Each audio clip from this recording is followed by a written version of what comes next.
Well, the James River water levels near Yankton are also dropping, but for the folks who live near the river, their work has already begun. The James River is down to about 22 feet 6 inches after reaching a record 26 feet 9 inches over the weekend.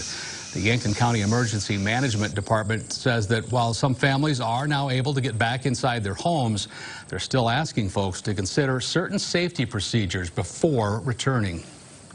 You can't turn the electricity back on in your home until it's been cleared by a certified electrician. The same is true for those that have natural gas services or propane services. We don't want people trying to use things like that when they haven't been checked to be safe. Highway 81 is again open for public travel. KCAU-9 talking to a family who's recovering from that flood damage along the James River.